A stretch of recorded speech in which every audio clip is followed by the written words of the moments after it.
उत्तर प्रदेश में कर्फ्यू नहीं लगता।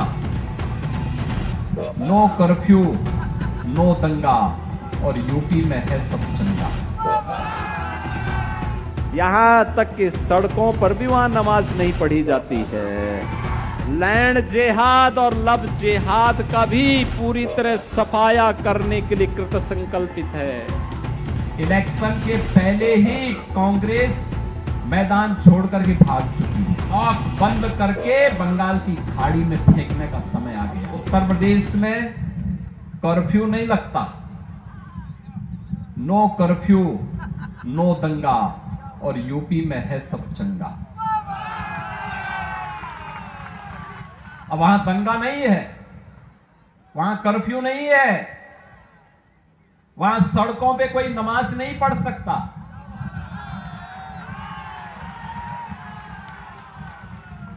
वहां पर अब किसी भी धर्मस्थल से चिल्लाने की आवाज नहीं आती है।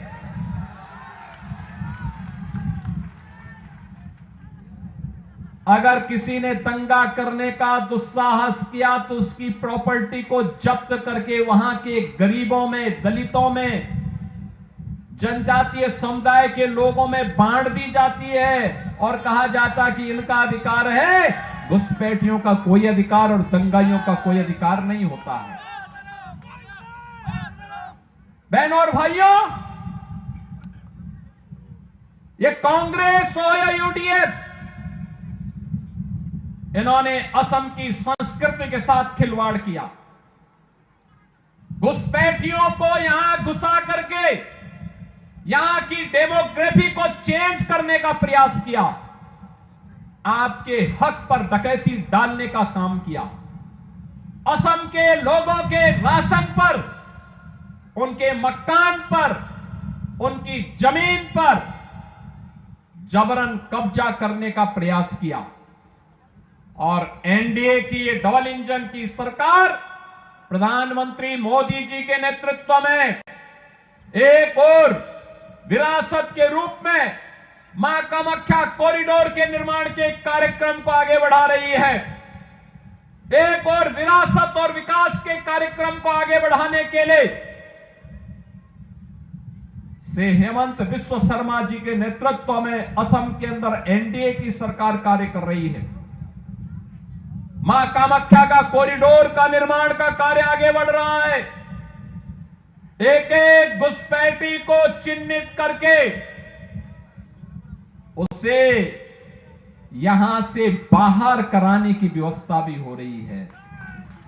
और दूसरी ओर डेवलपमेंट के बड़े बड़े कार्य आज असम के अंदर भी देखने को मिल रहे हैं। असम के अंदर ये एनडीए का संकल्प है कि असम की धरती को लव जिहाद और लैंड जिहाद की धरती नहीं बनने देंगे। असम की धरती में घुसपैठ नहीं होने देंगे। असम की डेमोग्राफी को बदलने की कांग्रेस और यूडीएफ की साजिश को सफल नहीं होने देंगे।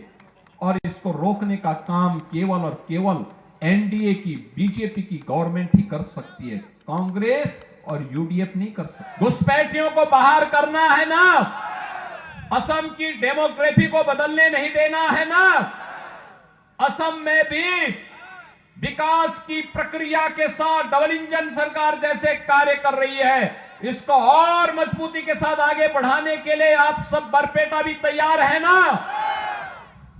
और देखो, इलेक्शन के पहले ही कांग्रेस मैदान छोड़कर के भाग चुकी है ना। और यूडीएफ उसका भी लॉक बंद करके बंगाल की खाड़ी में फेंकने का समय आ गया है। 500 वर्षों में जो काम नहीं हो पाया, आज अयोध्या में श्री राम जन्मभूमि पर भगवान राम का भव्य मंदिर का निर्माण हो गया। भव्य राम मंदिर का निर्माण हो गया। वहां कोई उग्रवाद नहीं, कोई नक्सलवाद नहीं, किसी प्रकार का कोई अलगाववाद नहीं। और यहां तक कि यहां तक कि सड़कों पर भी वहां नमाज नहीं पढ़ी जाती है।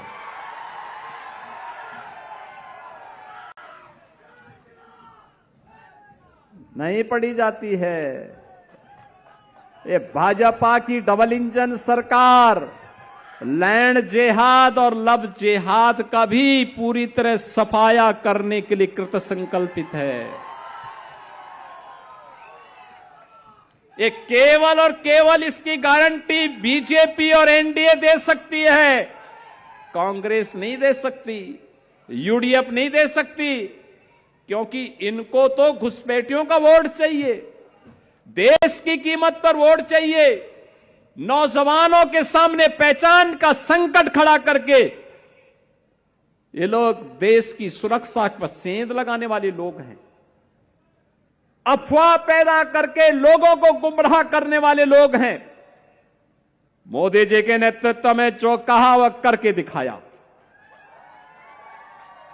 याद करिए, मोदी जी जितनी बार पूर्वोत्तर के भारत में आए हैं, कांग्रेस के 60 वर्ष में, कांग्रेस के शासनकाल में कोई प्रधानमंत्री इतनी बार नहीं आया होगा। मोदी जी ने पूर्वोत्तर भारत की 78 यात्राएं की हैं अपने 11 वर्ष के कार्यकाल में। अकेले असम की 36 यात्रा की है, तब यहां सुरक्षा, शांति और सुशासन का माहौल खड़ा हुआ है। कनेक्टिविटी जो 60 वर्ष में कांग्रेस नहीं कर पाई, रोड की कनेक्टिविटी 4 लेन एंड 6 लेन की हाईवे के साथ, रेल की कनेक्टिविटी पूर्वोत्तर के हर राज्य तक, एयर कनेक्टिविटी देश के अंदर हर जगह जाने के लिए, और इनलैंड वाटरवे की भी कनेक्टिविटी, 4 प्रकार की कनेक्टिविटी अकेले आपके असम के अंदर आज देखने को मिलती है।